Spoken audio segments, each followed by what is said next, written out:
pre, turtle lang ako saglit.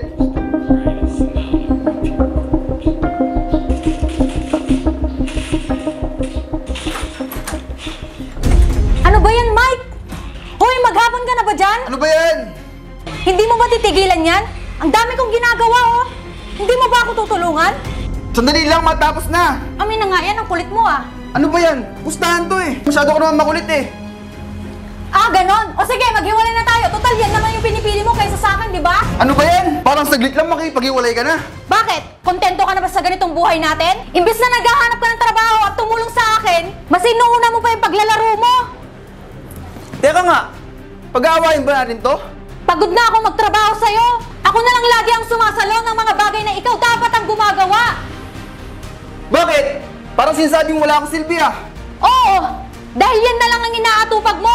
Bakit? Napapakaiba tayo dyan sa kakalaro mo? Oo na, sige na. Maghanap na ako ng trabaho. Ilang beses mo na sa akin sinasabi yan. Eh wala ka namang ginagawang aksyon, di ba? Puro ka na lang pangako. Hindi ka ba napapagod? Marunong ka sana makiramdam, Mike. Nakakapagod na. Ba't ba kasi ayaw mo maniwala? Maghanap naman ako ng trabaho eh. Akala mo kasi ganun lang kadali. Hindi na. Buo na ang desisyon ko. Kaya nga din siguro kinuha si baby sa atin. Dahil alam ng Panginoon na hindi magiging maganda ang buhay niya sa atin. Pwede ba? Huwag mo idamay dito si baby. Totoo naman mga sinasabi ko sa'yo, Mike, ah. Bakit? Masakit bang marinig yung totoo? Hindi naman sa ganun. Pero sana yung away natin, sa ating dalawa na lang. Hindi yung dinadamay mo pati si baby. Buntis ako nun, Mike. Magre-resign na dapat ako dahil nahihirapan ako sa pagbubuntis ko. Pero wala akong magawa. Dahil iniisip ko kung paano na tayo. Nung nakunan nga ako, parang wala lang sa'yo. Mas inuuna mo pa nga yung paglalaro mo eh. Tapos sasabihin mo sa akin na importante yan? Na kapag nanalo kayo, malaki yung hatian? O ano, may nakuha ka ba? Di ba wala? Kasi pinagkaisaan ka ng mga kasama mo. Sinolo lang nila yung pera. Pero ano, may ginawa ka ba? Hinayaan mo nga lang eh. Kasi ang sasabihin mo, barya lang yon. Oo, nagkamali din ako nun. Pero kailangan natin ng pera dahil nakunan ka. Kaya ako nga ito ginagawa. Dahil para sa inyo ni baby. Kaya naman please, sorry no. Hindi ko naman alam na ganyan nararamdaman mo eh. Paano mo malalaman? Eh wala ka namang ginagawa. Dahil maghapon kang nakaharap dyan sa cellphone mo. Kung hindi dyan sa cellphone mo, sa computer mo naman. Oo, inaamin ko naman na masyado ako nag-focus sa paglalaro ko at napabayaan ko kayo ni baby. Pero wag naman ganito babe. Para sa paglalaro ko lang, makikipag-iwalay ka na. Sobrang mali ko dahil naniwala ako sa'yo. Pero hindi ko na kaya. Babe naman. Pagod na ako. Ang hirap mong mahalin, Mike. Yes babe, ayusin na rin to. Tama na. Tama na yung 10 taon na sinayang ko yung buhay ko sa'yo. Tama na. Babe, pag-usapan naman natin to. Babe, please.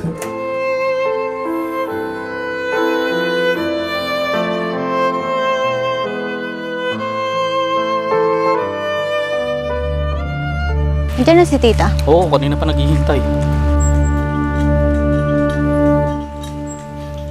Oh, Mike. Kaya naman pala nakipag-iwalay ka sa akin. Dahil may bago ka na. Teka lang, Mike. Mali ang iniisip mo. Tsaka huwag kang mag-iskandalo dito. At bakit? Dahil naiiya ka na malaban ng ibang tao? Na may lalaki ka? Teka lang pare, kumalma ka. Pinagsasabi mo. Alam mong hindi totoo yan. Tsaka alam mo naman yung rason kung bakit kita hiniwalayan, di ba? Nagpapalusot ka pa? Baka dahilan mo lang yan para ipagpalit ako dito sa lalaki na to. Teka lang pare, kumalma ka. Umawain to si Sel. Teka nga, pwede ba, Mike? Huwag mong ipasa sa akin yung dahilan kung bakit tayo naghiwalay. Alam mo yun sa sarili mo. Tara na nga. Sandali lang, Sel. Kinakausap Ano ba? kita. Nasasaktan ako! Teka lang pare, huwag ka naman ganyan. Ano ba? Huwag ka Pwede mangailam. ba? Sige na, pumasok ka na sa loob. Antayin mo na lang ako doon. Pagsabihan mo yan ha. Masyadong barumbado eh.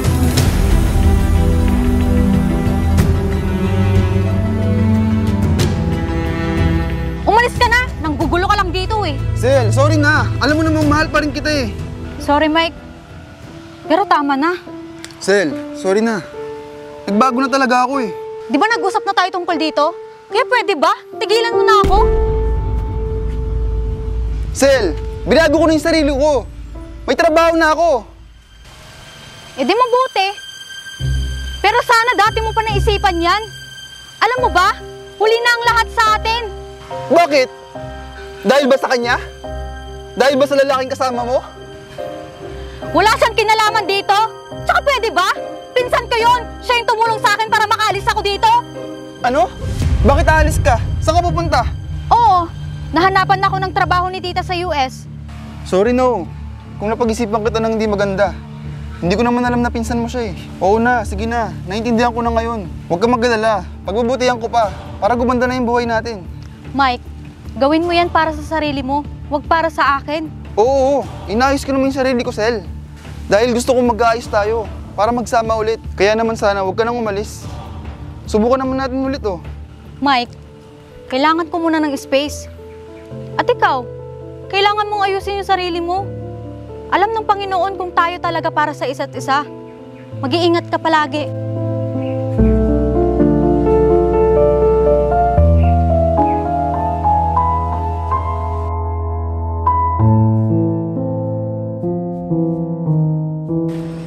Zel, Oh, Mike, kamusta ka na? ito, mabuti naman. O ikaw, anong balita sa'yo? Okay naman, ito, kababalik ko lang. Talaga? Kailan ka pa bumalik? Nung isang linggo lang. Ang laki ng pinagbago mo ah. Mas lalo kang gumanda. Hindi naman, ikaw nga ang laki na ng pinagbago mo. Oo nga pala, anong ginagawa mo dito? May hinihintay ka ba? Oo, inaantay ko sila mama. Ikaw, bakit ka na pa rito? Dito kasi kayo magkikita ng ka-business partner ko. Ah, ganun ba? Mukhang umaasenso ka na. Oo nga pala, kailan ang balik mo sa US? Di pa ako sure kung kailan ako babalik eh. Medyo busy kasi sa kasal. Ay, sandali. Sagutin ko lang to ah. Sige, pasok muna ako sa loob. Hello ma, asan na po kayo? Matagal pa ba kayo? Dito pa lang anak sa may bayan. Naku, ang layo nyo pa pala. Baka matatagalan pa kayo. Oo anak, medyo matatagalan pa kami. Ang traffic kasi papunta dyan. Okay, sige po.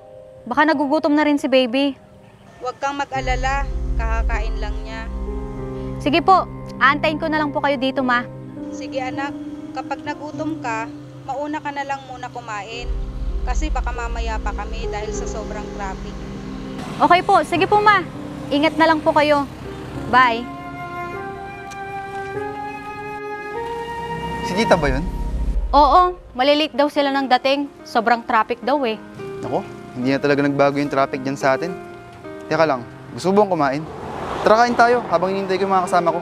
Hindi na, mamaya na lang ako. Aantayin ko na lang sila mama. Di ba ikaw na rin nagsabi na mamaya pa sila dahil traffic? Kaya tara, kain mo lang tayo. Sige na nga, kulit mo talaga. O tara, upo ka muna.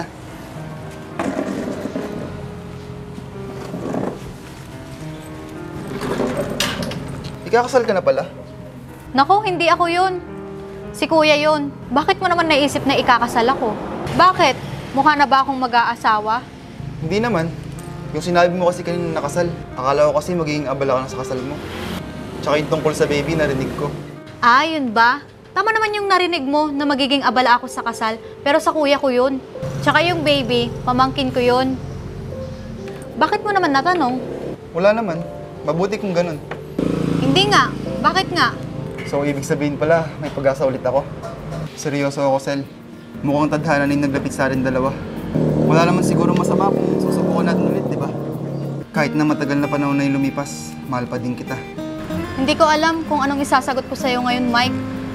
Parang masyadong mabilis kung magdidesisyon ako. Hindi naman kita mamadalin sa sagot mo. Pero maghihintay ako. Ayaw ko lang talaga sayangin itong pagkakataon na to dahil nakita na kita.